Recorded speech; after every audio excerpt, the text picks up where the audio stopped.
नमस्कार दोस्तों। Projexel fin corporation USA, Bharat, Rajput association of Australia, Tapan Chaure foundation और इंदौर मैनेजमेंट एसोसिएशन के बिहाफ पर हम डॉक्टर विक्रांत सिंह तोमर आप सभी का हार्दिक स्वागत करते हैं। दोस्तों, हम लोग भगवत गीता सीरीज के 20वें सेशन में हैं आज और अध्याय 8 को जारी रखेंगे। हमने पिछले सेशन में 19वें सेशन में अध्याय 8 पर चर्चा की थी और हमने बात की थी कि परमात्मा ने, भगवान ने यह बताया कि मृत्यु के समय, अंतिम पल में किस तरह से हमारे स्थूल शरीर का संबंध विच्छेद होता है सूक्ष्म शरीर से और हमारे कारण शरीर से। किस तरह से मरा जाए, how to die, art of dying पे भी ये चैप्टर एलॉबरेट करता है। हमने निर्वाण षटकम की भी बात की थी कि अंतिम सांस जब कोई व्यक्ति ले रहा होता है तो क्या ट्रुथ उसके कान में बोला जाना चाहिए। कैसे तिब्बत में बारदो प्रथा में इसी तरह की चीजों का उपयोग किया जाता है ताकि इंसान जागृत मृत्यु को प्राप्त हो सके। तो चलिए आज आगे चर्चा जारी रखते हैं। आज हम बात करने वाले हैं जन्म जन्मांतरों की यात्रा की, लाइफ बिटवीन लाइफ्स। चलिए शुरू करते हैं। हम बात शुरू करेंगे वर्स 9 चैप्टर 8 से। जहां बात खत्म की थी पिछली बार, वहीं से we will pick it again. How should we die, art of dying.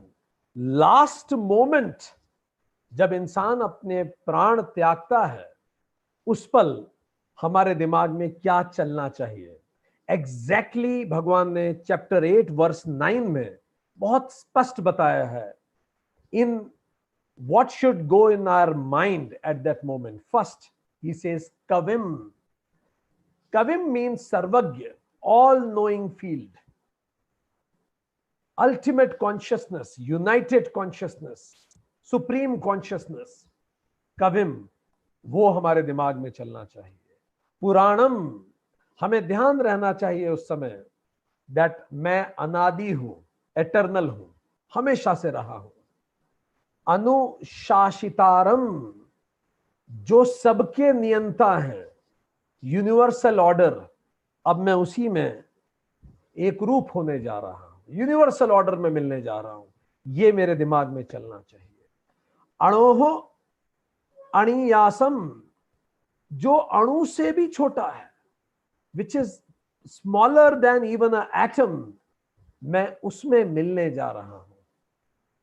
पांचवा, सर्वस्व धातारम, जो सबको धारण करने वाला है, the cause of everything, the ultimate cause, वही यूनाइटेड कॉन्शियसनेस, वही इनफाइनाइट कॉन्शियसनेस, सुप्रीम कॉन्शियसनेस।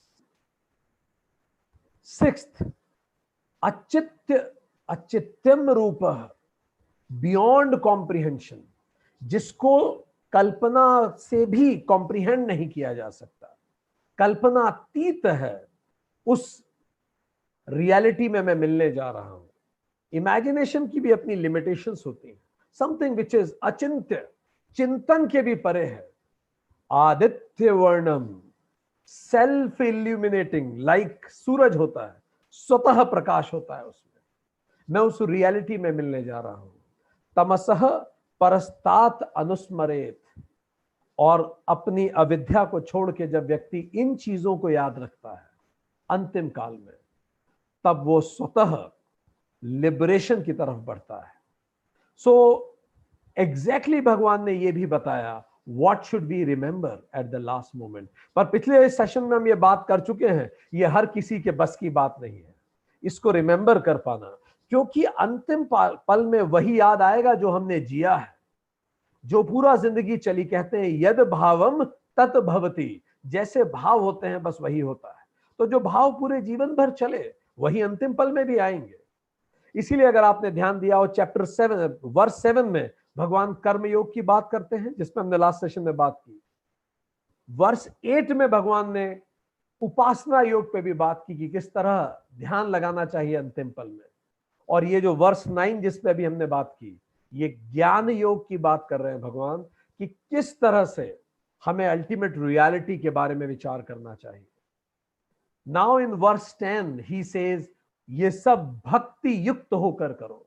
भक्ति युक्त, 100% आपको विश्वास होना चाहिए, आपको अपने होने पर, अपने अद्वैत होने पर, उस परमात्मा और मुझ में कोई गैप नहीं है, मैं वही हूं, इसमें पूरी भक्ति होनी चाहिए। सो वर्स 10 भगवत गीता की वो रेयर वर्सेस में से है जो चारों योग को कंबाइन करती है। वर्स 7 कर्मयोग, वर्स 8 उपासना योग, वर्स 9 ज्ञान योग एंड वर्स 10 भक्ति योग, एंड यही सीक्वेंस भी है। सो वर्स 10 पे जाते हैं।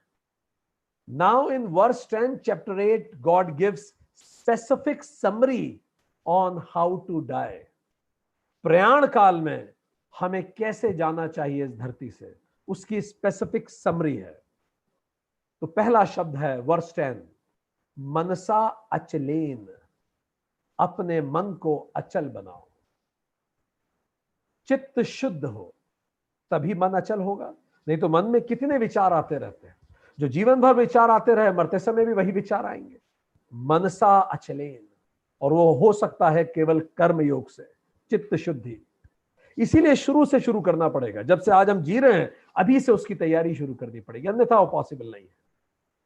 भक्तया युक्त, भक्ति युक्त होकर, योग बलेन, और फिर अपने योग बल से, भक्ति हो गई, कर्मयोग हो गया, योग बल मतलब उपासना योग। योग बल से क्या करना है?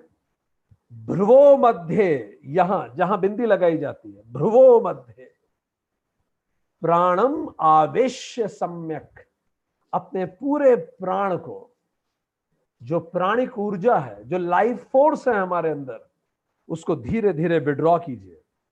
और यहां जहां महिलाएं बिंदी और पुरुष तिलक लगाते हैं वहां अवस्थित कीजिए, भ्रकुटी के मध्य। तम परम पुरुषम उपैति दिव्यम, और इसके साथ परमात्मा के दिव्य स्वरूप का ध्यान कीजिए, ज्ञान योग, उस अल्टीमेट कॉन्शियसनेस का ध्यान कीजिए, जो जिससे हम सब बने हैं, जिसको हमने चैप्टर 7 में डिटेल में पढ़ा है, और फिर प्राण त्यागिए। सो समरी यह है कि सबसे पहले मन शांत करें, फिर भक्ति युक्त होकर अपने योग बल से सारी प्राणिक ऊर्जा को यहां जहां बिंदी लगती है वहां इकट्ठा कीजिए, और फिर उस परम सत्य का ध्यान करते हुए धरती को त्यागिए। क्या होता है प्राणी की ऊर्जा को इकट्ठा कर पाना? बहुत सारी यौगिक प्रैक्टिसेस हैं जिसमें आप लेट जाते हैं, आंखें बंद करते हैं, आप इस प्रैक्टिस को कर सकते हैं। आप जब अपने मन को रिलैक्सेशन मेडिटेशन, जो हम पिछले चैप्टर 6 में कवर कर चुके हैं, रिलैक्सेशन मेडिटेशन से जब आप अपने मन को रिलैक्स करते हैं, उसके बाद आप धीरे धीरे अनुभव कीजिए कि मेरी हाथ की उंगलियां, इससे प्राण ऊर्जा श्रिंक हो रही है।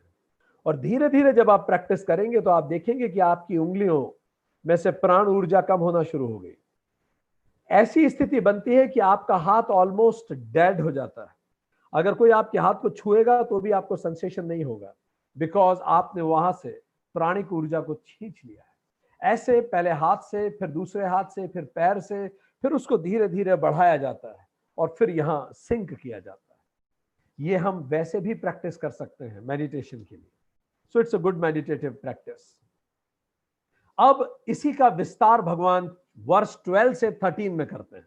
Exact procedure, exact procedure. तो करना क्या है? There are 6 steps in this procedure. 6 steps हैं इस प्रोसेस के। Step number 1, art of dying, exact word by word spoken by lord Krishna himself, direct from horse's mouth, how to die, कैसे हम मृत्यु को प्राप्त करें।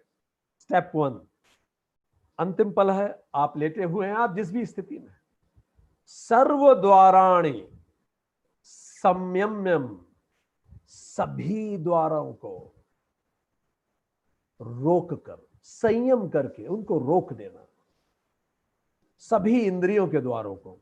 आंख बंद कर लीजिए, ये एक द्वार है। नाक से ब्रीदिंग बहुत स्लो कर दीजिए, दूसरे द्वार है। आसपास की किसी भी आवाज से अपना ध्यान विड्रॉ कीजिए, तीसरा द्वार है। आसपास का टेम्परेचर, आसपास की चीजों को अपनी स्किन से भी रजिस्टर मत होने दीजिए। आप कहेंगे ये कैसे हो सकता है? अगर आप रेगुलर प्रैक्टिस करेंगे तो कोई भी व्यक्ति ध्यान में बैठता है वो ये होता ही है, ये स्वतः होता है। आप 40 दिन प्रैक्टिस कीजिए, आपके साथ होने लगेगा। 40 दिन, उतने मिनट जितनी आपकी उम्र है, रोज कीजिए, या आप खुद ही साध लेंगे। ये कोई बड़ी बात नहीं, ये बड़ी सिंपल सी बात है।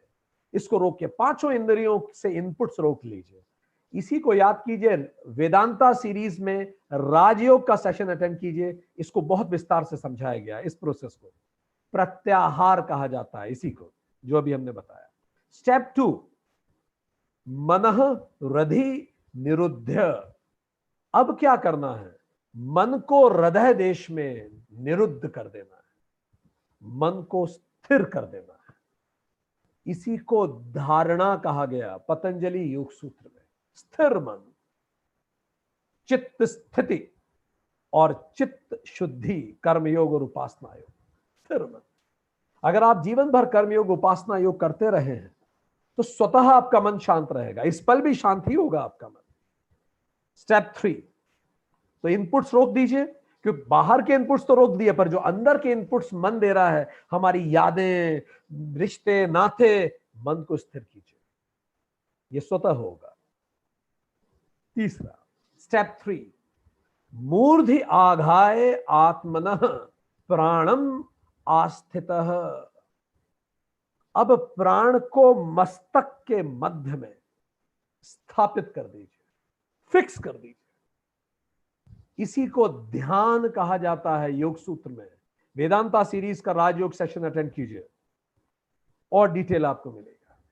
अब ये बार बार यहां प्राण लाने का क्या लॉजिक है, कि क्यों बात आती है? बुद्ध भी बार बार यही कहते हैं, योग सूत्र भी यही कहते हैं, शिव सूत्र भी यही कहते हैं, सारे मेडिटेटर्स दुनिया भर के किसी भी ट्रेडिशन के हो, they talk about this. Why they do talk about it? अगर आप एक न्यूरो सर्जन से पूछेंगे तो वो आपको इसका साइंटिफिक उत्तर भी देगा। वो आपको बताएगा ब्रेन के कई पार्ट हैं। During the development of brain, one of the most important parts जो है उसको कहते हैं, एक है एमिगडाला, दूसरा होता है ventromedial prefrontal cortex, VMPFC, ventromedial prefrontal cortex, VMPFC। सो एक तो हो गया एमिगडाला, दूसरा हो गया VMPFC। थोड़ा एमिगडाला पे बात कर लें। एमिगडाला ये हमारा रेप्टाइल ब्रेन है। रेप्टाइल, अभी तो हम मैमल्स है, मैमल से भी पहले रेप्टाइल्स थे। जब रेप्टाइल जब हम थे तब जो ब्रेन था वो ही एमिगडाला है। यही ब्रेन है जो फियर और फियर को रेस्पॉन्ड, रिएक्शन कराता है। एग्रेसिव ब्रेन है ये दोस्तों 20 लाख साल से भी ज्यादा पुराना ब्रेन है। अगर आप यहां अंदर ड्रिल करेंगे तो आपको मिलेगा ब्रेन के अंदर, इस जगह अंदर। सो ये इसकी इंस्टिंक्ट क्या होती है, ये ब्रेन डेवलप क्यों हुआ? क्योंकि उस समय हमें बस 2 ही लक्ष्य थे हमारे जीवन के। क्या लक्ष्य थे? याद कीजिए, याद तो क्या होगा, सोचिए, पढ़िए किताबों में। जब हम रेप्टाइल्स थे, तब जब हम जानवर थे, तब केवल 2 ही लक्ष्य थे हमारे अस्तित्व के। पहला, सर्वाइवल, जिंदा रहे। आज भी जानवरों का यही लक्ष्य होता है, बस जिए। और दूसरा, पास जीन्स टू नेक्स्ट जनरेशन, हमारे जीन्स अगली जनरेशन तक पास कर दे, बस। आहार, निद्रा, भय, मैथुन, बस। इसके लिए एमिगडाला बिल्कुल परफेक्ट था। फॉर ग्रेजिंग एनिमल्स, जो चारा चरते थे, उन एनिमल्स के लिए बिल्कुल परफेक्ट था। बट देन सदियां बीती और सबसे इवॉल्व्ड स्पीशीज इस धरती पे आई, होमोसेपियंस, हम लोग। तो ब्रेन विकसित हुआ हमारे लिए, या ब्रेन विकसित हुआ तभी तो हम आए। और यहां ब्रेन विकसित होना चालू हुआ, इस तरफ, एग्जैक्टली यहां जहां बिंदी लगाते हैं, इसी जगह को कहा जाता है VMPFC। यही है वो वेंट्रोमेडियल प्रीफ्रंटल कॉर्टेक्स। ये किस लिए डेवलप हुआ? जब इंसान होमोसेपियन बना, यही तो हमें स्टेबिलिटी देता है। इसी को वैज्ञानिक कहते हैं ये मॉडर्न ब्रेन है, ये ह्यूमन ब्रेन है। And you will be surprised to see even western neurosurgeons calling this brain as the guru part of the brain. It's the guru, ये हमारा गुरु है। इसीलिए सदियों से महिलाएं यहां बिंदी लगाती हैं। पुरुष यहाँ तिलक लगाते हैं ताकि इसको हम एक्टिवेट करें, इस पे फोकस आए। आपको ही यहाँ छुएगा तो फोकस आएगा ही ना धीरे धीरे, to bring focus. Pineal gland है इसके अंदर। क्यों? क्योंकि इंसान के जीवन के लक्ष्य अलग हैं। जानवर के थे survival and passing genes, grazing animals. इंसान के क्या है? Peace and happiness, growing animals. हम ग्रोइंग हैं। सो पर्पस ऑफ लाइफ बदल गया। इसीलिए हमारा फोकस अब यहां होना चाहिए, ना कि एमिगडाला के। जो अभी भी अब कई लोग हैं जो अभी भी एमिगडाला ड्रिवन है, इन्फेंट सोल्स। तो स्वाभाविक रूप से उन्हें बहुत गुस्सा आएगा, एग्रेशन होगा, सर्वाइवल इंस्टिंक्ट उनकी आ जाएगी। ये स्वाभाविक रूप से उससे प्रभावित होता है। सो इस तरह से ये कारण है कि बार बार भगवान कह रहे हैं यहां लाइए, ये आपको बैलेंस देगा, ये बैलेंस देगा। जो बार जिनका ये कॉर्टेक्स एक्टिवेट होता है, ये लोग अच्छे डिसीजन लेते हैं। They are very good managers, they keep their emotional intelligence well. बहुत बैलेंस लोग होते हैं। खैर आगे बढ़े तो जिंदगी भर इसको प्रैक्टिस करें। स्टेप 4, ओम। ओम इति एक अक्षरम ब्रह्मन व्याहारन। अब आपको क्या करना है? ओम अक्षर का जो ब्रह्म रूप अक्षर है, अक्षर रूप ब्रह्म जिसको कहें, हमने बात की थी। अगर एक अक्षर के रूप में हम उस इनफाइनाइट को बताना चाहें तो हम ओम बोल सकते हैं, एब्सोल्यूट रियलिटी। उसका उच्चारण करते हुए ओम, आपको उसका उच्चारण करना है। और सोचना क्या है ये सुनिए। स्टेप 5, माम अनुस्मरण। मुझ निर्गुण ब्रह्म का स्मरण करते हुए अनन्य भाव से। अनन्य मतलब मैं उससे अन्य नहीं हूं, मैं और वो एक ही हूं। अहम ब्रह्मास्मि। वर्ष 14 में भगवान कहते हैं अनन्य चेताः सततम यह माम स्मरति। अनन्य चेतना से मुझे याद कर। अनन्य मतलब मैं एक ही हूं, इस चेतना से याद करना है। तो मन में उस निर्गुण ब्रह्म और अनन्यता को रखते हुए ओम बोलते हुए, लास्ट स्टेप 6, यह प्रयाति त्यजन देहम। जो इस देह को त्यागता है, इसी स्थिति को समाधि कहते हैं योग सूत्र में। ठीक। सह याति परमाम गति, वह परम गंतव्य को प्राप्त होता है। दुख आलयम अशाश्वतम पुनर्जन्मम न आपनुवंती। इसको ना तो फिर दुख होता है, ना ये अशाश्वत रह जाता है, ना ही इसका पुनर्जन्म होता है। Verse 15 chapter 8। सो हमने देखा वर्स 12, 13, 14 एंड 15 भगवान ने प्रोसेस बताई कि किस तरह से हमें अपने जीवन को इस धरती से समाप्त करना है। चलिए अब आगे की यात्रा करें। जैसे ही हम इस प्रक्रिया से, अव्वल अगर हम किसी भी प्रक्रिया से अपने प्राण को त्यागते हैं, प्राण विड्रॉ होते हैं, तो फिर आगे क्या होता है? यही है लाइफ बिटवीन लाइफ्स। जन्म जन्मांतर की एक यात्रा चालू होती है। तो चलिए हम आपको उस यात्रा की तरफ ले चलते हैं। गीता चैप्टर 6 वर्स 16 में कहती है लोक्यते इति। लोक में जाते हैं आप, लोकाहा पुनरावर्ती, पुनरावर्ती के लोकों में आप जाते हैं। Verse 16 chapter 8। कौन है ये लोग, क्या है ये लोग, और कैसी पुनरावृत्ति की बात भगवान कर रहे हैं? चलिए जरा समझ लें। लोक शब्द, लोकः जो शब्द है, लोक्यते इति लोकः, ये इसका मतलब astral planes of existence. Astral planes है ये मेंटल प्लेन्स हैं, फिजिकल प्लेन्स नहीं है। तो चलिए क्या होते हैं लोग, थोड़ा समझे हम। कहां जाते हैं हम मरने के तुरंत बाद, और यात्रा कैसे चालू होती है? एमिली डिक्सन को हम कोट करना चाहेंगे, फेमस अमेरिकन कवित्री हैं। वो कहती हैं बिहाइंड मी डिप्स एटर्निटी, मेरे पीछे अनंत है। बिफोर मी इमॉर्टैलिटी, मेरे आगे अमृतत्व है। My self the term between, और मेरा अस्तित्व बीच में है। तो मैं पीछे अनंत छोड़ के आया हूं और आगे अमृतत्व है। इतनी खूबसूरत मेरी यात्रा है। जिसने जाना है कहा उसने यही है, अमृतत्व से अनंत तक की यात्रा है, और उसी के बीच में हमारा अस्तित्व है। और इसी को यात्रा को हम कहेंगे लोक। बहुत सारे लोक हैं। बहुत सारे लोग हैं। अमेरिका में एक विद्वान हुए जो अमेरिका के हिप्नोसिस सोसाइटी के डीन भी रहे। वो बड़ी खूबसूरत बात कहते हैं।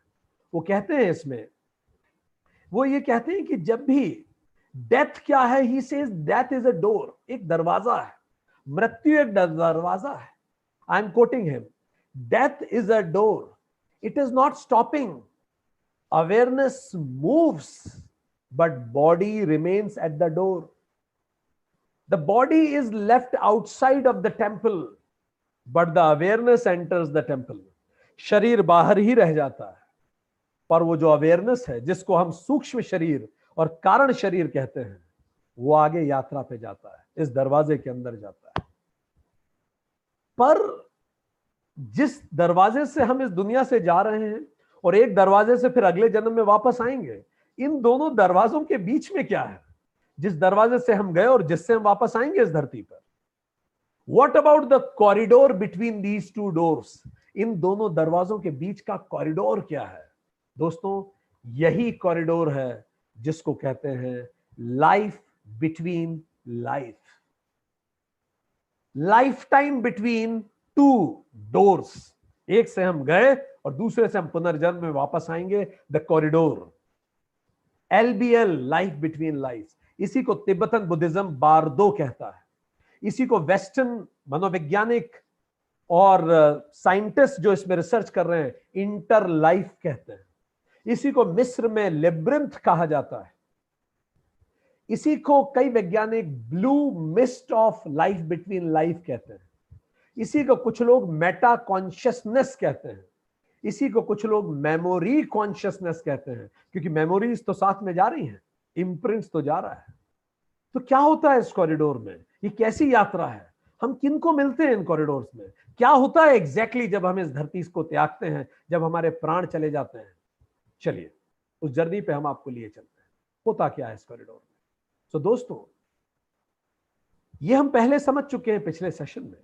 जैसे ही जीवात्मा इस शरीर को त्यागती है, सोल इस बॉडी को छोड़ती है, तो टेंपल के बाहर रह जाता है हमारा शरीर और हम आगे बढ़ जाते हैं। देह का अंत हो जाता है।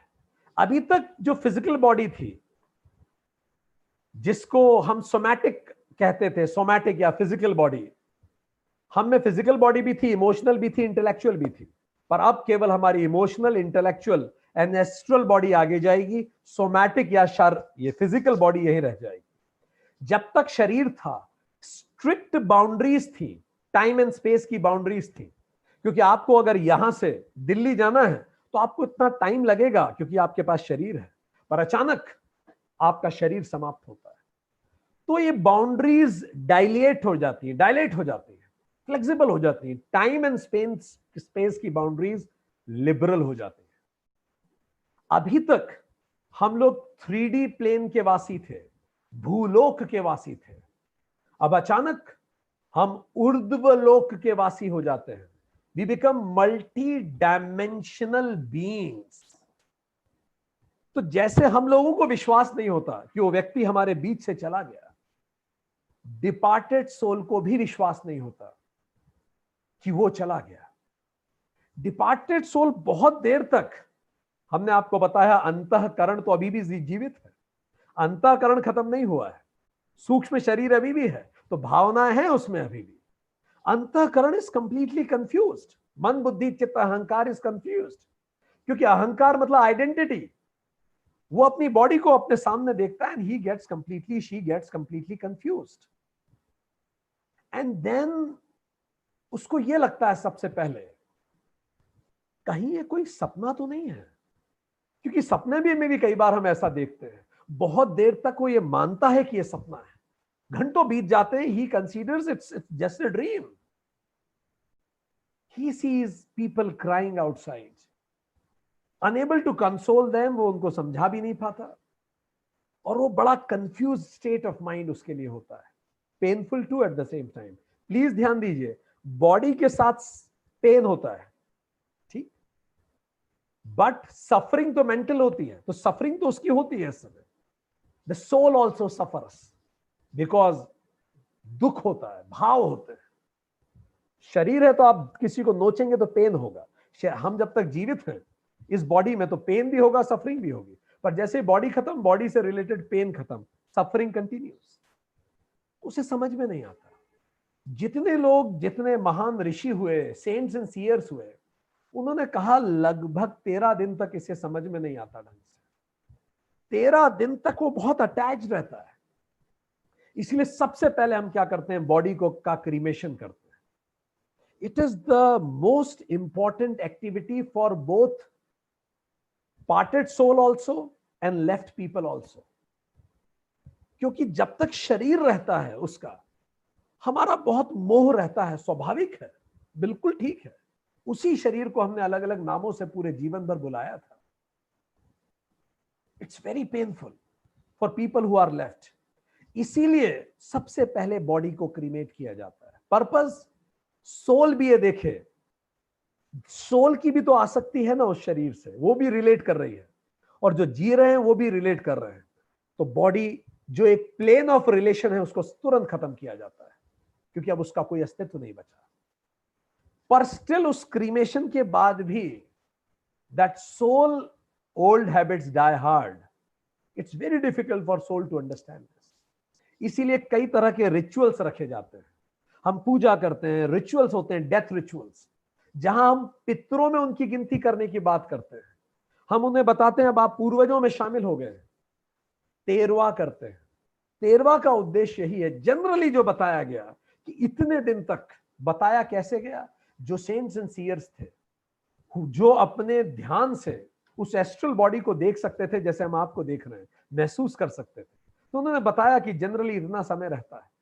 तो इतना समय हम लगातार कुछ ना कुछ रिचुअल करते हैं to show them that we love you and we are really grateful that you came to our lives and we wish a beautiful onward journey for you.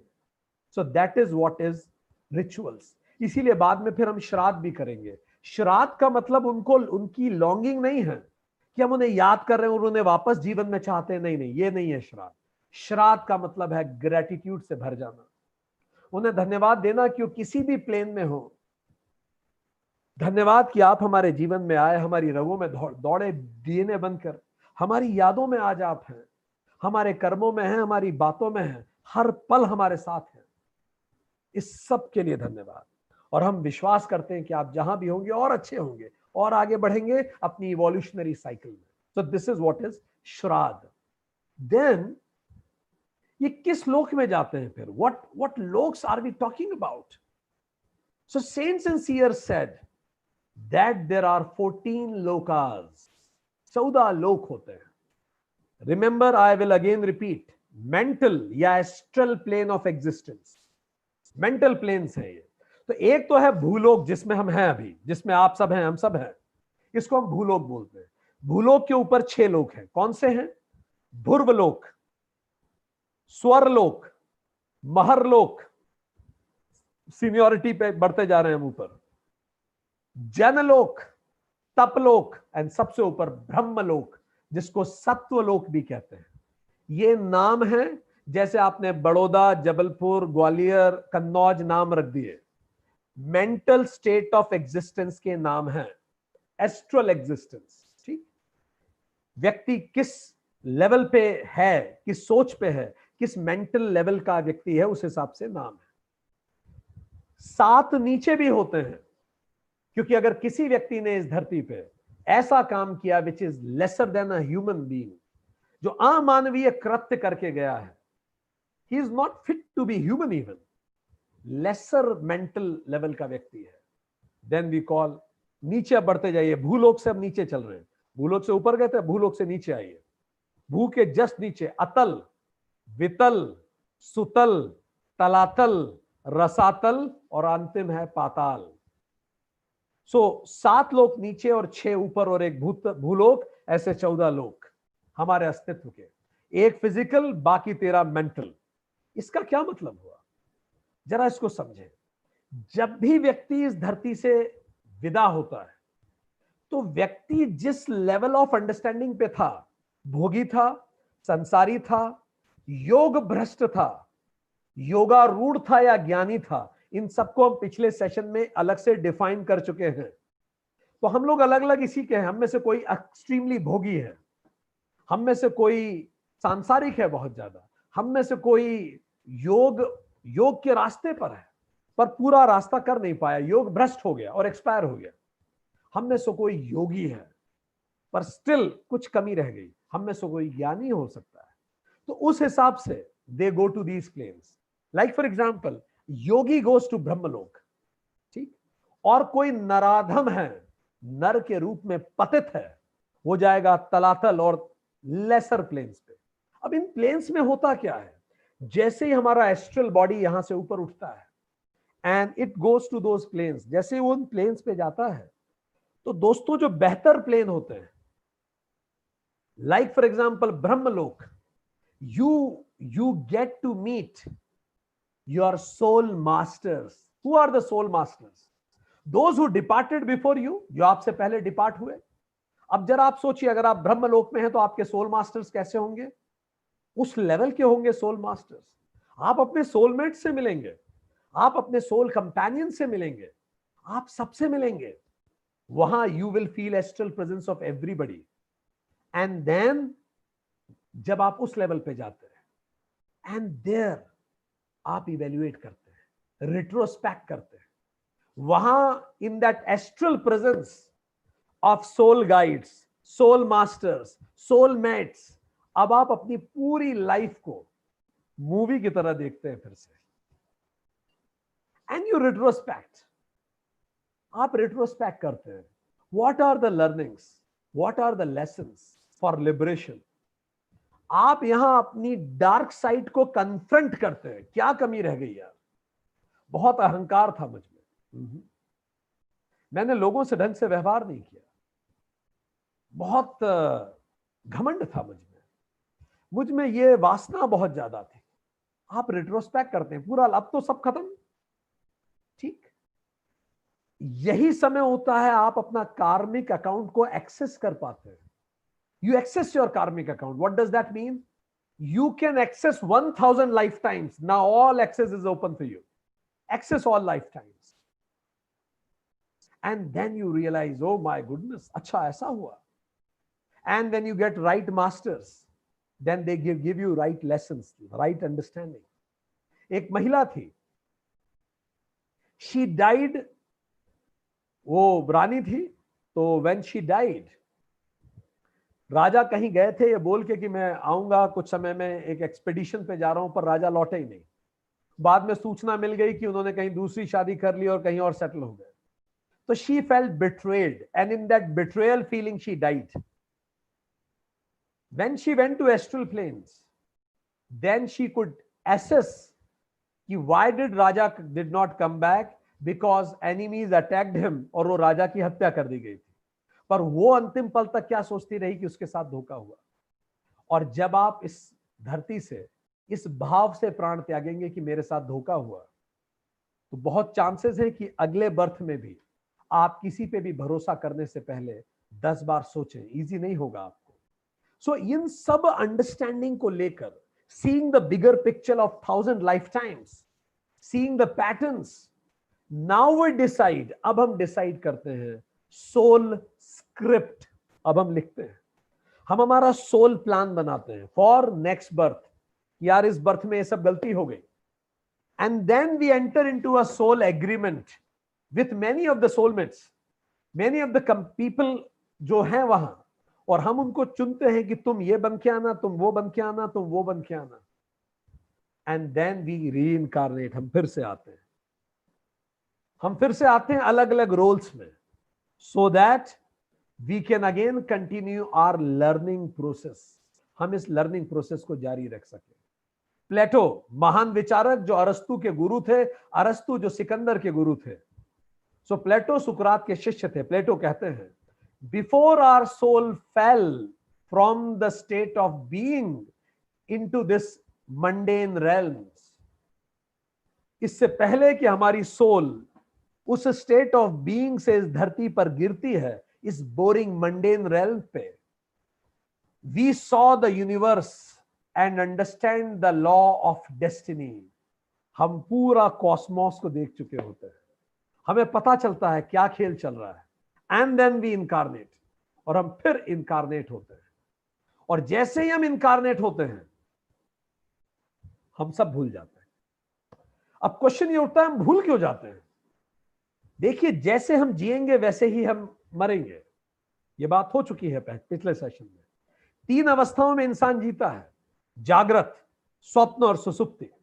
अभी आप जागृत हैं, स्वप्न में होते हैं जब हम सपना देखते हैं, सुसुप्ति इज डीप स्लीप। इन्हीं 3 अवस्थाओं में इंसान मृत्यु को प्राप्त होता है, जागृत, स्वप्न और सुसुप्ति। 99% लोग सुसुप्ति में प्राण को त्यागते हैं। तो जैसे ही उनके प्राण शरीर को छोड़ते हैं, 1 माइक्रोसेकंड का सुसुप्ति आती है, एंड वी गो। तो जैसे हम जाते हैं तो सुसुप्ति मीन जीरोनेस, हम उस जीरोनेस में जाते हैं। इसीलिए जब हमारा जन्म होता है तो हमें कुछ याद नहीं रहता।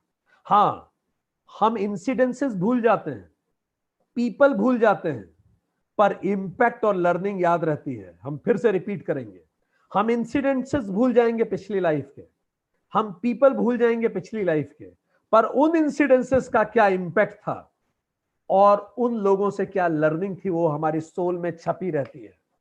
इसीलिए आपके 2 बच्चे हैं और दोनों का नेचर बहुत अलग है एक दूसरे से, क्योंकि दोनों के अलग अलग सोल इम्प्रिंट्स हैं, उनकी अलग अलग स्पिरिचुअल जर्नी है। बहुत रेयर लोग स्वप्न में एक्सपायर होते हैं। जो स्वप्न में एक्सपायर होते हैं ये वही लोग होते हैं जिनको ग्लिम्सेस दिखते हैं अगले जन्म में, फिर से रीइंकारनेट होते हैं और उनको ग्लिम्सेस दिखते हैं कि मैं यहां रहा था, वो बता देते हैं, थोड़ा बहुत उनको आइडिया रहता है, क्योंकि उनका स्वप्न टूटता है जब वो फिर से पैदा होते हैं, तो ग्लिम्सेस रह जाते हैं। और रेयरेस्ट ऑफ द रेयर जागृत प्राण को त्यागते हैं, वो वही बहुत ध्यान लगा के समाधि में अपने प्राण को छोड़ते हैं, जागृत योगी होते हैं लोग। दलाई लामा, अभी एग्जिस्टिंग दलाई लामा की हम बात कर रहे हैं, he is one of those existing Dalai Lama. Bardo प्रथा, and this is how they go. So हम सब भूल जाते हैं, और चूंकि हम भूल जाते हैं, और एक कारण और है भूलने का, क्योंकि ये जितने हमारे सोल इम्प्रिंट्स हैं, जो बीज होते हैं, हमारे वासना होती है, हमारी पिछली जन्म की लर्निंग्स होती हैं, हमारे डर, फोबियाज जो होते हैं हमारे अंदर के, किसी को ऊंचाई से डर लगता है, किसी को पानी से डर लगता है, किसी को अंधेरे से डर लगता है, इलॉजिकल फियर जो हमारे अंदर होते हैं, किसी को लगता है आई एम नॉट वर्दी, किसी को लगता है मेरे साथ हमेशा बुरा होता है, जो भी हमारे फोबियाज है, ये सब डीप इम्प्रिंट्स हैं, सोल पे है। अब जब बच्चा बहुत छोटा होता है तो ये जो इंस्ट्रूमेंट है उसका ब्रेन, वो इतना डेवलप नहीं होता कि इनको प्रोसेस कर सके, तो बीज रूप में रहती है वासना। धीरे धीरे जब हमारा फिजिकल डेवलपमेंट होता है तब ये वासना स्प्राउट होती है, एंड फाइनली जब ये वासना स्प्राउट होती है तब आपको व्यक्ति का कैरेक्टर दिखने लगता है, नेचर दिखने लगता है, सोचने का तरीका। प्यूबर्टी एज में जो आपको चेंजेस दिखते हैं उनके कई कारणों में से एक कारण यह भी है कि अब वो बीज मैनिफेस्ट हो रहा है, और धीरे धीरे वो मैनिफेस्ट होना शुरू होता है। तो चलिए, ये तो हमने आपको उस यात्रा के बारे में बताया। अब हम आपको ये बताने जा रहे हैं हम में से कौन कौन सी यात्रा पे जाने वाला है। तो बिल्कुल तैयार हो जाइए, बहुत स्पष्ट भगवान गीता में बताते हैं, वर्स 16, भोगी और जो संसारी हैं, ठीक, ये जब प्रयाण त्यागेंगे तो इसको कहते हैं ये जाएंगे पाथ ऑफ एंसेस्टर्स पे, पितरों के रास्ते पे जाते हैं, क्योंकि हमारे पितर भी इसी तरह से गए थे, यदि वो भी भोगी और संसारी ही रहे हो तो, ठीक। इसको कहते हैं Pitriyan, Pitriyan, path of ancestors. Path मतलब कोई सड़क नहीं है, it's just termed as a path, ठीक। ये स्लो पाथ है, इसको डार्क पाथ कहते हैं, जिसको संस्कृत में कहते हैं कृष्ण पक्ष। इसकी मृत्यु कृष्ण पक्ष में हो गई। कृष्ण पक्ष का अर्थ है डार्क पाथ में। पाथ ऑफ संसारा, अफ्रीका को जब आप डार्क कॉन्टिनेंट कहते हो तो अफ्रीका काला थोड़ी है, आप देखिए ना कितनी ग्रीनरी है वहां। ये केवल कहने का तरीका है, कुछ हम डिपिक्ट करना चाहते हैं, लेवल ऑफ डेवलपमेंट। इसी तरह से हम कह रहे हैं ये कृष्ण पक्ष में व्यक्ति एक्सपायर हुआ, ये लोकल रोड है। तो ये रास्ता क्या कहलाएगा? Path of return, verse 23 chapter 8 verse 23, path of return. इसको सदर्न रूट भी कहते हैं, दक्षिण का मार्ग भी कहा जाता है, पाथ ऑफ रिटर्न, पुनरावृत्ति, path of coming again and again, verse 26 chapter 8। So ये अलग अलग नामों से इसे बुलाया जाता है और ये जाता है अपने वहां मास्टर्स से मिलता है। अच्छा, ये कहां जाएगा? ये ब्रह्मलोक में तो जा ही नहीं सकता, बिकॉज एलिजिबल नहीं है। इसका मतलब ये नहीं है बुरा है, प्लीज अंडरस्टैंड। इसका मतलब इसके पास वो प्रश्न ही नहीं है जो ब्रह्मलोक के मास्टर से पूछे जाने चाहिए। आप आईआईटी में भर्ती हो जाइए और आईटीआई में भर्ती हो जाइए। ऐसा नहीं है कि आईटीआई के प्रोफेसर्स अच्छे नहीं होते, आईटीआई के प्रोफेसर्स भी बहुत अच्छे होते हैं, पर आईआईटी के प्रोफेसर्स एक अलग रेल्म्स पे काम करते हैं। आईटीआई का काम अलग है, उनके प्रश्न अलग सोचने के, टूल्स एंड टेक्निक्स के हैं। आईआईटी रिसर्च बेस्ड है। सो इस तरह से ब्रह्मलोक में आपको जो सोल मास्टर्स मिलेंगे, समझ लीजिए वो आईआईटी के प्रोफेसर्स हैं, और बाकी लोक में आपको आईटीआई के प्रोफेसर्स भी मिलेंगे, सोल मास्टर्स। बट यस, इसीलिए पाथ थोड़ा स्लो होगा, क्योंकि अभी आप ही उस लेवल ऑफ डेवलपमेंट तक नहीं पहुंचे। तो भोगी और संसारी इस रास्ते से जाएंगे, ठीक। जो भोगी से भी नीचे होगा उसको यमलोक, यमदूत लेने आते हैं, ऐसा कहा जाता है। ये केवल कहने का एक तरीका है, ताकि बच्चों को इसको सुनाया जा सके, बच्चों को समझाया जा सके, लोगों को समझाया जा सके। परफेक्ट। अगला, अगर कोई योग भ्रष्ट है, जो योग के रास्ते पे चल पड़ा है, रेगुलर गीता क्लासेस अटेंड कर रहा है, अपने अंदर मंथन कर रहा है, लगातार अपने अंदर इंप्रूवमेंट कर रहा है, जब ये व्यक्ति एक्सपायर होता है तो इसी को हम कहते हैं स्वर्गवासी। ये स्वर्गवासी हो गया। जाता ये भी पितृयान से है, पर इसने समय रहते अपने जीवन को बेहतर उद्देश्यों की तरफ मोड़ लिया, ठीक। समय रहते ये बेहतर करने लगा, ये स्वर्गवासी हो गया। And heaven is not a goal, it's a immigration process. Heaven को ये मानिए केवल एक इमिग्रेशन डेस्क है, क्योंकि हम वापस आएंगे और ये फिर से इसका पुनर्जन्म होगा। पिछले सेशन में हम बात कर चुके हैं, सकाम कर्म वाला योगी अच्छे परिवार में जन्म लेगा और ये जाता है पितृलोक, पितृयान से जाता है। यही लोग पितरों में शुमार होते हैं और हाईवे कह सकते हैं। अब आइए तीसरा, योगारूढ़। जो योगी है इसी जन्म में योगी हो गया, कुछ छोटी मोटी चीजें बाकी हैं, अन्यथा वो योगी ही है उसके पूरे डिस्पोजिशन में। अब जब ये जाएगा तब ये कृष्ण पक्ष से नहीं जाएगा। याद दिला दें, संसारी, भोगी और योग भ्रष्ट तीनों कृष्ण पक्ष से जाएंगे, पर योगी विल गो शुक्ल पक्ष। शुक्ल पक्ष का अर्थ है ब्राइट पाथ, खूबसूरत, ब्राइट, लाइट का रास्ता, ब्राइट पाथ। वर्ष 23 कहता है पाथ ऑफ नो रिटर्न, अपुनरावृत्ति के रास्ते पे जाएगा, ठीक। नॉर्दर्न राउट भी कई लोग इसे कहते हैं। अब ये सीधे जाएगा ब्रह्मलोक में, ब्रह्मलोक हाईएस्ट लेवल ऑफ एग्जिस्टेंस। वहां उनको वैसे सोल मास्टर्स मिलेंगे, सोल मेट्स मिलेंगे। वो लेसन्स को सुनेगा, सोल मास्टर से क्लासेस अटेंड करेगा, जैसे आप यहां क्लास अटेंड कर रहे हैं। हम एग्जैक्टली बता रहे हैं, एग्जैक्टली इस तरह से हम एस्ट्रल लेवल पे क्लासेस अटेंड करते हैं। We take guidance and then again we write our new script. और अब हम ज्ञानी के घर जन्म लेते हैं, we take birth in the house of gyani, और उसके बाद ताकि हम नया उपकरण में, नई बॉडी में फिर से इनकारनेट होते हैं और अपनी स्पिरिचुअल जर्नी कंटिन्यू करते हैं और तुरंत मोक्ष को प्राप्त करते हैं।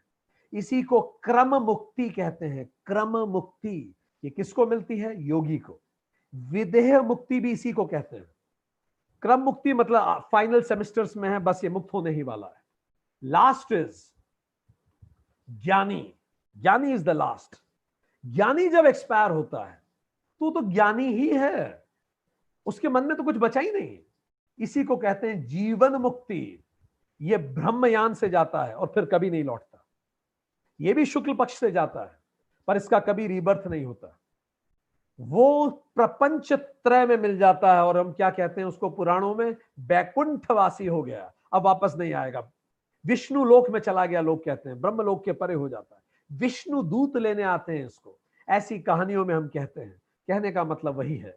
नानक, बुद्ध, जीसस, ये सभी वही लोग थे। They doesn't survive as a person now, वो समष्टि में मिल जाते हैं, वो उस एक ओमकार में मिल जाते हैं। माम उपेत्य पुनर्जन्म न विद्यते, verse 16, path of no return भगवान कहते हैं। So this is how the proceedings go. अब ये जो दो रास्ते हैं, एक है कृष्ण पक्ष। कृष्ण पक्ष का अर्थ क्या हो गया? Dark slow path, path of return. इसके कुछ कैरेक्टरिस्टिक्स बताए गए। वर्ष 23 चैप्टर 8, कैरेक्टरिस्टिक्स 4 हैं कृष्ण पक्ष के। कौन सा कृष्ण पक्ष? संसारी जहां से जाता है। Smoke, night time, dark fourth night and दक्षिणायन। इसका मतलब स्मोक मतलब धुंध, वो माया के धुंध में था। नाइट टाइम, मून नाइट, रात का प्रतीक चांद है, इसीलिए बोलते हैं नाइट टाइम। ऐसा नहीं है कि रात को एक्सपायर होगा, ऐसा नहीं है, ठीक। नाइट टाइम का मतलब ये, इसका मन बड़ा चंचल था अभी भी। डार्क फोर्थ नाइट, अज्ञान के अंधेरे में। और जब सूरज दक्षिणायन हो जाता है, सूरज दक्षिणायन का मतलब जब सूरज हमें दिखता नहीं है, उतना सूरज प्रकाश नहीं देता, तब ये एक्सपायर होता है। ये केवल ये कहने का एक तरीका है, इसे लिटरली नहीं लेना है, ये मेटाफर्स है। वर्ष 23, 24, 25, 26 इन्हीं मेटाफर्स के बारे में बात कर रही है। शुक्ल पक्ष के भी 5 मेटाफर्स हैं। वर्ष 24 जो शुक्ल पक्ष से जाता है, योगी या ज्ञानी। फायर, फायर जो कर्म योग का प्रतीक है। दूसरा लाइट जो बुद्धि का प्रतीक है, सूर्य का प्रतीक है। तीसरा वो डे टाइम में जाता है, ज्ञान के प्रकाश में जाता है। चौथा ब्राइट फोर्थ नाइट, प्रकाश में जाता है। पांचवा उत्तरायण, जब सूरज होता है, जब उसका ज्ञान ओपन होता है, तब वो जाता है। सो this is how they it is explain. अब भगवान एक कदम और आगे जाके एक्सप्लेन कर रहे हैं ब्रह्मलोक। I feel amazed when I read Gita to what extent Krishna goes to make clarity. He tells elaboration about Brahmalok also. तो सुनिए elaboration. Verse 17, chapter 8. और ये वो elaboration है जिसकी बहुत हंसी उड़ाई गई। तो सुनिए क्या है। कभी लोगों ने इस elaboration को विश्वास भी नहीं किया, कहा कैसी बातें करते हैं ये लोग। चलिए सुनते हैं। Verse 17, chapter 8. एक युग जो होता है दोस्तों, वो बहुत सारे सालों से मिलकर बना होता है। बहुत सारे साल बराबर एक युग। और एक युग में हम कई बार जन्म लेते हैं और कई बार मरते हैं। ये जो शरीर है कितनी बार मरता है और जन्म लेता है। हम कलयुग में ही कितनी बार पैदा हुए और मर गए। तो एक युग में हम सैकड़ों बार मरते हैं और पैदा होते हैं, ठीक। तो एक युग में बहुत सारे साल होते हैं, लाखों साल होते हैं एक युग में, ठीक। ऐसे 4 युग मिलके एक कल्प बनता है। 1 कल्प इक्वल्स टू 4 युगास। सतयुग, त्रेता, द्वापर और कलयुग मिला दे तो हम कहेंगे एक कल्प हो गया। इसको कल्प कहते हैं, ठीक। कुछ विचारक बताते हैं कि सतयुग, हालांकि ये गीता में साल नहीं लिखा ये वाला जो हम कहने जा रहे हैं, पर कुछ विद्वान कहते हैं, तो केवल आपकी जानकारी के लिए, कि सतयुग 17,28,000 साल का था, त्रेता 12,96,000 साल का था, द्वापर 8,64,000 साल का था, कलयुग 4,30,000 साल का है, ठीक। सो इस तरह से एक कल्प हुआ इन चारों को मिला के। सो कल्प की शुरुआत को हम बोलते हैं प्रभव। प्रभव, कल्प शुरू हुआ। भव मतलब होना, प्र मतलब फिर से पैदा हुआ। कल्प जब खत्म होता है तो हम उसे बोलते हैं प्रलय। प्र मतलब फिर से, लय मतलब एक हो जाना, फिर से मिल जाना। किसमें? उसी एक ओंकार में, उसी निर्गुण ब्रह्म में, ठीक, उसी कॉज में। तो जो हमारा सूक्ष्म शरीर होता है, इसको गौर से सुनिए, जो हमारा सूक्ष्म शरीर होता है, अंतःकरण होता है, सटल बॉडी होती है, मन बुद्धि चित्त या अहंकार होता है, इसकी उम्र होती है एक कल्प, 1 कल्प। एक कल्प तक ये जीता है, इतना लंबा चलता है। अगर आज आपके साथ किसी ने खराब व्यवहार किया और आपके मन में उसकी टीस है, ये युग युगांतर तक जाएगी। आगे सुनिए, वर्ष 18। ब्रह्मा जी का एक दिन, ये भगवान स्पष्ट कहते हैं गीता में, ब्रह्मा जी का एक दिन 1000 कल्प के बराबर होता है, और एक रात 1000 कल्प के बराबर होती है। तो इसका मतलब ब्रह्मा जी का अगर हम 24 घंटा माने दैट वे, तो 2000 कल्प का ब्रह्मा का एक दिन होता है। तो ब्रह्मा इस सृष्टि को बनाते हैं, तो उनका एक दिन 2000 कल्प का होता है। दिन 1000 का, रात 1000 का। अब गौर से सुनिएगा आगे। हमारे वासना शरीर की आयु, कॉजल बॉडी आपको जानना है। शरीर त्रय वेदांता सीरीज में सुनिए, पूरा डिटेल एलॉबरेशन है वासना शरीर का, वेदांता सीरीज शरीर त्रय। सो हमारी जो वासना शरीर की आयु है, अब आप जान के दंग रह जाएंगे। कॉजल बॉडी, ये जब से कायनात बनी थी तब से लिबरेशन तक है, कल्प कल्पांतर तक वासना शरीर ऐसे ही रहेगा। इसलिए या तो अभी सीख लीजिए, नहीं तो ये तो अनंत यात्रा है। इसी तरह से पैदा होंगे, परेशान होंगे, बेटा दुख देगा, बेटी दुख देगा, पत्नी दुख देगी, पति दुख देगा, बॉस दुख देगा, समाज दुख देगा, शरीर दुख देगा, थोड़ा हंसेंगे, थोड़ा रोएंगे, प्रॉपर्टी बनाएंगे और मर जाएंगे। तो यही करते रहेंगे। या तो अभी, नहीं तो कल्पांत, कल्प बदलते रहें, पर यह वासना शरीर कंटिन्यू होता है। हर बार रीइंस्टॉल करता है सूक्ष्म शरीर को हर नए कल्प में। जैसे आप एक जिप ड्राइव से कंप्यूटर को रीइंस्टॉल कर दें, पूरा कंप्यूटर में नई फॉर्मेटिंग कर देते हैं और नई बॉडी में सब कुछ आ जाता है। सो this is how it proceeds. अब ये जो हजार हजार कल्पों की यात्रा होती है, ब्रह्मा का दिन हुआ, फिर रात हुई, फिर दिन हुआ, फिर रात हुआ, ऐसे हजार कल्पों की यात्रा चलती रहती है। हर बार प्रलय होता है, प्रभव होता है, प्रलय होता है, प्रभव होता है। इसीलिए फिर राम आते हैं, हर त्रेता में ये राम आते हैं, हर द्वापर में कृष्ण आते हैं, हर कलयुग में बुद्ध आते हैं, ये चलता रहता है। इसीलिए रामायण में कहानी भी आती है कि जब भगवान राम की अंगूठी लेने हनुमान जी गए पाताल लोक में और पूछा वासुकी से कि राम भगवान की अंगूठी कौन सी है, तो वासुकी ने हनुमान जी से पूछा कौन से राम की बात कर रहे हो तुम? हर हर कल्प में राम आए हैं, हर युग में राम आए हैं। इतनी सारी अंगूठियों का पहाड़ बना हुआ रहता है वहां। वो बताता है कि देखो इतनी सारे राम की अंगूठी है, कितने राम हुए, कितने अवतार हुए और गए। व्यक्त अव्यक्त, व्यक्त अव्यक्त। व्यक्त का मतलब मैनिफेस्ट हुई यूनिवर्स, अव्यक्त फिर से समा गई, प्रलय हो गया, फिर मैनिफेस्ट, फिर समा गई, प्रलय हुआ। वर्ष 19 समय चक्र चलता रहा, इसी को टाइम स्पेस कहते हैं।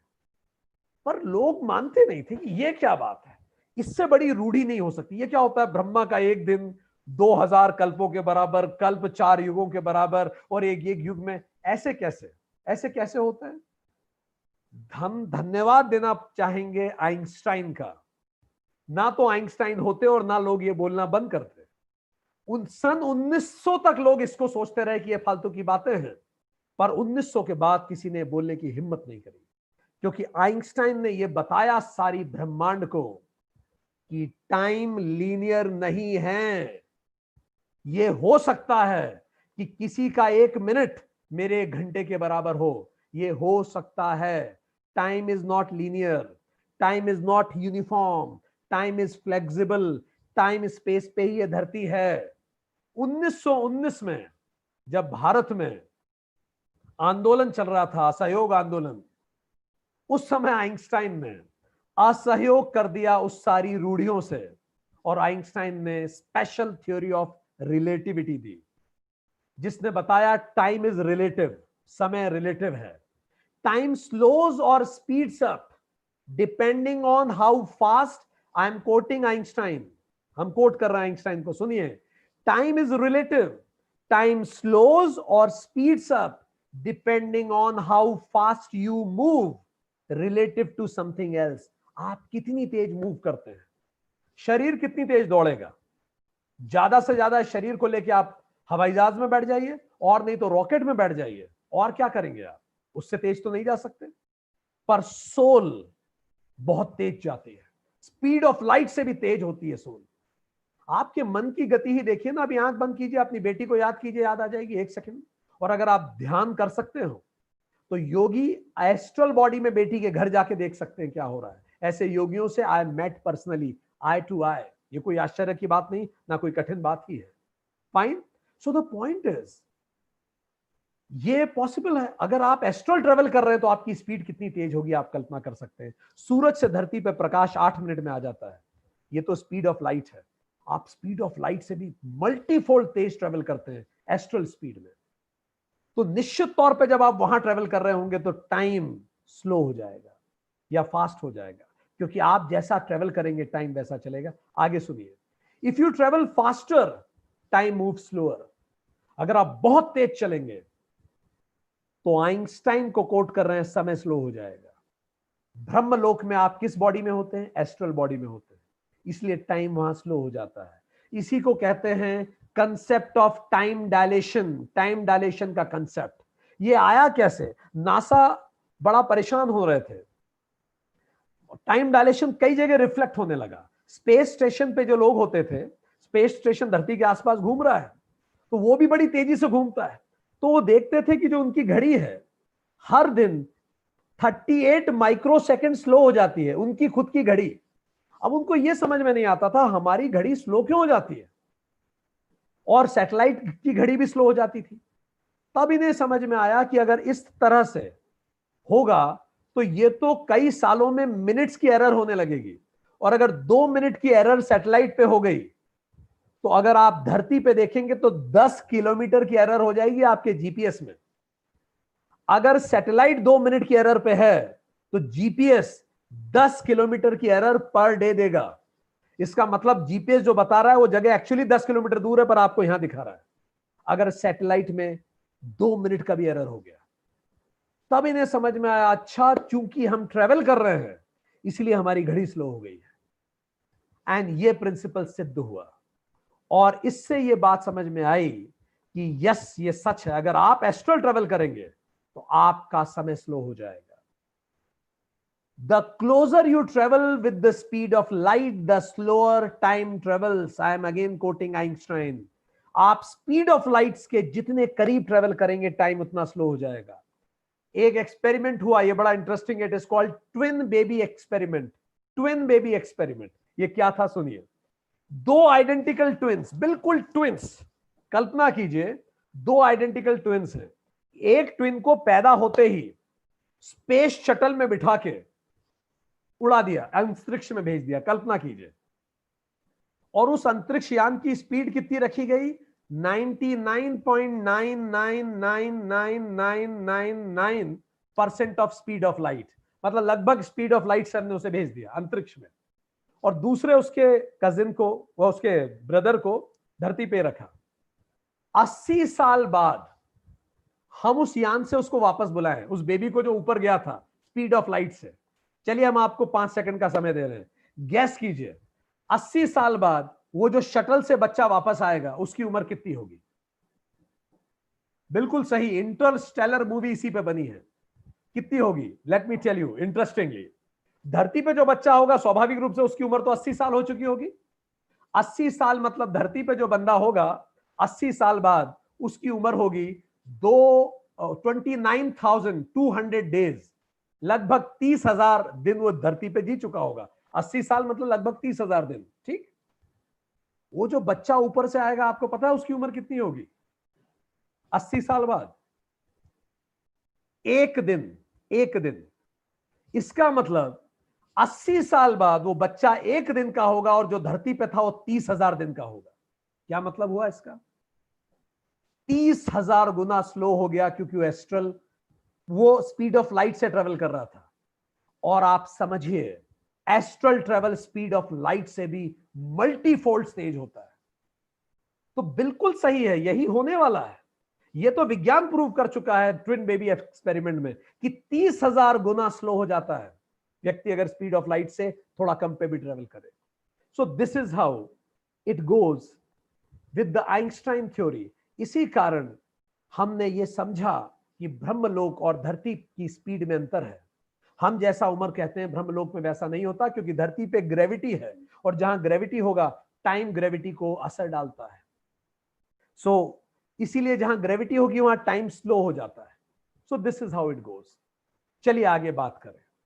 सो वर्स 20, भगवान अब आगे बढ़ते हैं। भगवान कहते हैं बट ये मैंने जितनी साइकिल्स तुम्हें बताई, कल्प बताया, युग बताए, जन्म जन्मांतर बताया, मैंने जो सब कुछ बताया, इस सारी चीजों के पीछे बिहाइंड दिस साइकिल ऑफ व्यक्त एंड अव्यक्त, वर्स 20 सेज सनातन अव्यक्तः भावः स सर्वेषु भूतेषु नश्यस्तु न विनश्यति।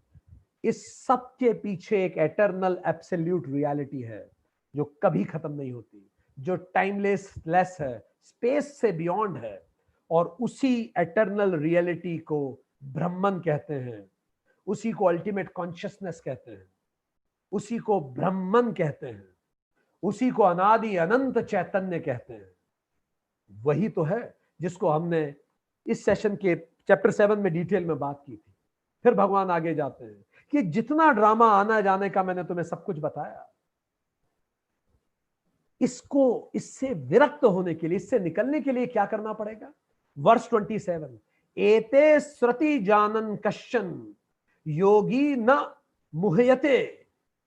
इन दो मार्गों को समझने के बाद, शुक्ल पक्ष, कृष्ण पक्ष, पितृयान, देवयान, दो तरह से जब हम धरती से जाते हैं, इन सबको समझने के बाद कोई भी मोहित नहीं होता, क्लैरिटी हो जाती है। जीने में क्या करना है, मरने के बाद क्या होगा, मरे कैसे, वापस कैसे आएंगे, अब कौन सा प्रश्न बच ही गया है। भगवान खुद ही कह रहे हैं कोई कंफ्यूजन नहीं बचता। नेवर गेट्स डिल्यूटेड, बिल्कुल डिल्यूट नहीं होता। इसीलिए भगवान आगे कहते हैं, अर्जुन सर्वेषु कालेषु योग युक्त भव अर्जुन। इसलिए आज अभी इसी वक्त से योग युक्त हो जा, ताकि अंतिम पल में तू उसी यान से जा सके जिस यान से तू जाना चाहता है। कर्म योग, उपासना योग और भक्ति योग तत्काल करना शुरू कर, योग युक्त हो जा। इसीलिए तू योग कर। और भगवान आगे कहते हैं तू युद्ध कर। अब जब भगवान फिर कहते हैं युद्ध कर, तो बड़ा अजीब लगता है, ये कहां हम बात कर रहे हैं पूरी दुनिया की और फिर से कुरुक्षेत्र पे आ गए। इसी को कहते हैं फोकस। पूरी दुनिया भर की बात करेंगे पर बात ले जाके वही खता खड़ी करेंगे वापस। इसलिए अर्जुन, ये सारा ज्ञान मैंने तुझे बता दिया, पर अब ये धनुष उठा और युद्ध कर। हमने स्वामी चिन्मयानंद जी की एक कहानी है या किनसे हमने कहीं सुनी थी, एक बच्चे को उसके माता पिता ने तैयारी करवाई टेस्ट की, आजकल ऑनलाइन टेस्ट हो भी रहे, तो कोकोनट ट्री का उसने ऐसे याद कर लिया और उसको कोकोनट ट्री का ऐसे बहुत अच्छे से याद हो गया था। तो पहला क्वेश्चन आया, राइट ऐसे ऑन काउ, गाय पे निबंध लिखिए। अब वो बड़ा कंफ्यूज हो गया कि कोकोनट ट्री का मुझे याद है और ये तो ऐसे गाय पे आ गया। तो उसने पहली लाइन लिखी, गाय को कोकोनट ट्री से बांधा जा सकता है। और फिर दूसरी लाइन लिखी, कोकोनट ट्री खूब लंबा होता है, कोकोनट ट्री के ऊपर कोकोनट रखते हैं, कोकोनट ट्री का ये यूज है, कोकोनट ट्री का वो यूज है। बस पहली लाइन उसने गाय से जोड़ी और बाकी पूरा ऐसे कोकोनट ट्री पे लिख के आ गया। अगला क्वेश्चन उसने देखा, तो अगला क्वेश्चन था, राइट ऐसे ऑन हैंड, मुर्गी पे निबंध लिखिए। अब ये और कंफ्यूज हो गया, उसने तो कोकोनट ट्री पे तैयार किया था। तो उसने फिर पहली लाइन लिखी, मुर्गी को कोकोनट ट्री से नहीं बांधा जा सकता क्योंकि कोकोनट ट्री खूब लंबा होता है, कोकोनट ट्री में ये होता है, कोकोनट ट्री में वो होता है। फिर से उसने पूरा ऐसे कोकोनट ट्री पे लिख दिया। तो आप देखिए भगवान का फोकस, सब बताने के बाद right back to coconut tree, वापस वहीं कि ये सब चीज तुम समझ गए, इसका मतलब ये नहीं है कि तुम कर्म त्याग दो। उठो और सुबह की नौकरी करना चालू करो, अपने बिजनेस को करो, अपनी राजनीति को करो, अपने धर्म को निभाओ और कर्म योग करते रहो साथ में। मुझ पर बार बार भगवान यही कह रहे हैं कैसे करना है। अर्जुन सर्वेषु कालेषु योग युक्त, हर काल योग युक्त होकर कार्य कर। और फिर भगवान आगे कहते हैं, a yogi, verse 28 chapter 8, a yogi having elementary understanding of these two paths, जो इन दो रास्तों को तत्व रूप में समझ लेता है, इंटेलेक्चुअली नहीं, इमोशनली नहीं, नॉलेज से नहीं, ये समझना तो सबसे सरल है, डायग्राम बना के नहीं, तत्व रूप में समझता है। ही गोज बियॉन्ड, वो बियॉन्ड हो जाता है इससे। Fruits of merit and fruits of the merit declared in the scriptures, शास्त्रों में जितने कर्म फल दिए हैं वो इन सब से परे हो जाता है, वो शास्त्रों से भी परे हो जाता है। योगी इदम विदित्वा, ये सब जानने के बाद जो योगी होता है, सर्वम एव त्येति, ही गोज बियॉन्ड, च आधम, वो सनातन को प्राप्त होता है, परम स्थानम उपैति, और वो परम स्थान को प्राप्त होता है जो इस सब को समझता है। हमें रूमी की एक बात हमेशा याद आती है जब हम इस चैप्टर को पढ़ते हैं कि क्यों भगवान बता रहे हैं ये सब, क्यों इतना detail elaboration of life, life beyond the corridor between both of the paths. Rumi कहते थे, all your attempts to reach me, भगवान बंदे को कहता है, all your attempts to reach me are actually my attempts to reach you. भगवान बंदे को कहता है, तेरे जितने भी प्रयास हैं मुझ तक पहुंचने के, वास्तव में ये मेरे प्रयास हैं तुझ तक पहुंचने के।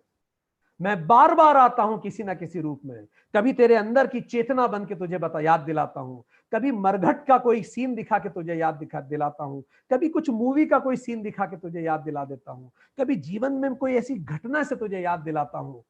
ये सारे मेरे ही तो प्रयास है कि तू वापस पहुंच, क्योंकि मैं तुझे इस दुख में देख नहीं सकता।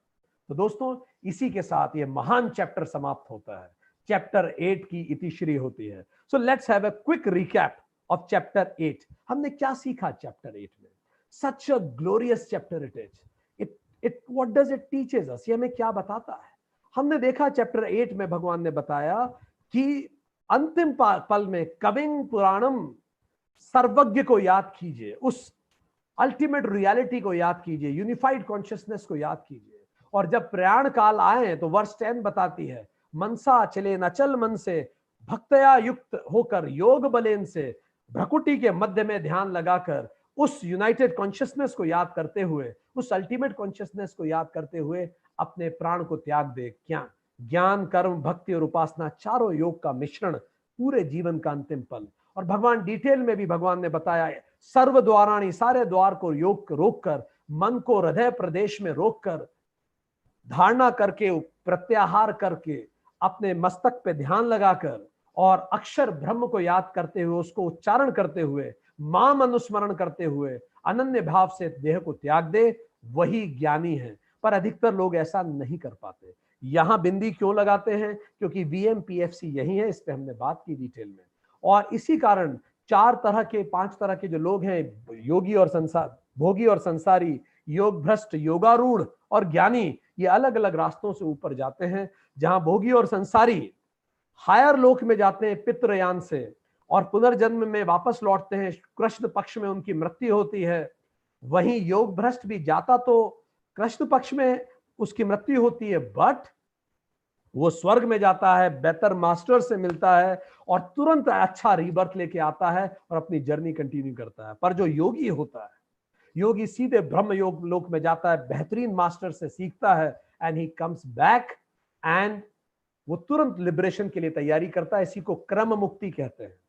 और यह भी संभावना होती है कि ऊपर से लिबरेट भी हो जाए, सो क्रम मुक्ति या विदेह मुक्ति भी कहा जाता है। पर जो ज्ञानी होता है फिर वो वापस लौटता ही नहीं है, वो तो जीते जी जीवन मुक्ति को प्राप्त हो चुका होता है। वो तो शरीर जब तक है वो तब तक उस शरीर को रखता है, अदरवाइज अब उसको इंस्ट्रूमेंट की जरूरत ही नहीं है, वो ज्ञानी होता है। हमने 14 प्लेन्स पे बात की कि कैसे अलग अलग प्लेन ऑफ एग्जिस्टेंस हैं जहां हम होते हैं, देन वी रीइंकारनेट अगेन, और फिर हम वापस लौटते हैं। हम वहां जाके करते क्या हैं? इस कॉरिडोर में इस दरवाजे से गए और अगले दरवाजे से आए, तो ये डोर्स के बीच में जो कॉरिडोर है, जिसको लाइफ बिटवीन लाइफ में हम करते क्या हैं? हम रिट्रोस्पेक्ट करते हैं, हम लर्निंग्स, लेसन्स को लिबरेशन के लिए तैयार करते हैं, हम अपनी डार्क साइड्स को देखते हैं। जीते जी हमने कभी डार्क साइड्स को हम हमेशा अवॉइड करते हैं। जो मुझ में कमी है मुझे उस बारे में सोचना नहीं है, या फिर मैंने एक शील्ड बना ली है कि नहीं मैं तो अच्छा हूं, मैं उस कमी को काउंट ही नहीं करता, जबकि मुझे पता है कहीं गहराई में मेरी कमी है। हम डार्क साइड देखना ही नहीं चाहते, वहां हम डार्क साइड देखते हैं, स्क्रिप्ट प्लान बनाते हैं, कार्मिक अकाउंट, सारे संचित कर्मों को एक्सेस करते हैं और लाइफ प्लान बना के फिर से इनकारनेट होते हैं। और इस तरह से हम अपने 6 रिपुओं पर काम करते हैं और उस पर आगे बढ़ते हैं। और देन जब हम वापस आते हैं और उसके बाद हम फिर अपनी जर्नी को फिर से कंटिन्यू करते हैं। फिर हम भूल क्यों जाते हैं? क्योंकि स्वप्न, सुसुप्ति और जागृति में हमारी मृत्यु होती है। हम अधिकतर सुसुप्ति में खत्म होते हैं, इसलिए हम नहीं याद रख पाते, और हमारा दिमाग भी इतना उस समय परिपक्व नहीं होता जब हम पैदा होते हैं। धीरे धीरे ये सीड फिर से स्प्राउट होता है, and then it continues further for the journey. And then we understood the concept कि कैसे जब ब्रह्मलोक में व्यक्ति जाता है इन सब रास्तों से, कृष्ण और शुक्ल पक्ष से, जब शुक्ल पक्ष से व्यक्ति ब्रह्मलोक जाता है तो ब्रह्मलोक का एक दिन 1000 कल्पों के बराबर होता है। फिर हमें लगा ये ऐसे कैसे होता है, तो हमें पता लगा आइंस्टाइन का कंसेप्ट ऑफ टाइम डायलेशन, कि ये बिल्कुल संभव है। जैसे ही आप एस्ट्रल बीइंग होते हैं आप ट्रेवल फास्टर करते हैं। और इस सब के बाद भगवान ने बताया, पर इन सारी घटनाक्रम के पीछे एक अल्टीमेट रियलिटी है, और वही रियलिटी निर्गुण ब्रह्म है, और तू उस पर फोकस कर। जब तू सामने किसी व्यक्ति से बिहेव करे तो उस व्यक्ति में भी उसी निर्गुण ब्रह्म को देख। उस याद कर जो व्यक्ति तुझसे बहुत बुरा व्यवहार कर रहा है, उसके प्रति भी मन में प्रेम रख और बोल, हो सकता है प्रभु इस व्यक्ति के पास अभी सही परसेप्शन नहीं है, पर I love him the way I love another person. जिस तरह से मैं अपनों को प्रेम करता हूं तो वैसे ही मैं दूसरों को प्रेम करता हूं। जब आप इस रियलिटी पर्सपेक्टिव से चीजों को देखते हैं तो बताइए क्या कोई जेंडर का डिवाइड रह जाता है? क्योंकि हम में से जितने पुरुष ये क्लास अटेंड कर रहे हैं, research of all those researchers जो मेटाफिजिकल रिसर्च करते हैं वो बताते हैं कि हम में से अधिकतर लोग जितने लाइफ टाइम पुरुष रहे हैं उतने ही लाइफ टाइम लगभग स्त्री भी रहे हैं। और जो लोग स्त्री को कमतर मानते हैं वो तो ज्यादा लाइफ टाइम स्त्री रहेंगे, so that they will realize it कि कमतर कोई नहीं होता, सब एक ही तो है। इसी तरह से जो हम पशुओं को कमतर मानते हैं, यदि पशुओं में भी हम परमात्मा को नहीं देख पा रहे तो स्टिल हम में वो सारी कमियां हैं। तो कैसे मैं कर्मयोग से इन सबको उस तरह से देखूं? भगवान कहते हैं मुझे ध्यान रख और कर्मयोग कर, अपनी नौकरी में अपना कार्य कर, रेगुलर रूटीन में काम कर, कर्मयोग कर और वापस कोकोनट ट्री पे ऐसे लिख, अपने काम में भिड़ जा। और इसके साथ जो ये करते हुए अपने प्राण को त्यागता है वो कभी वापस नहीं लौटता। आज के लिए इतना ही दोस्तों, बहुत बहुत धन्यवाद।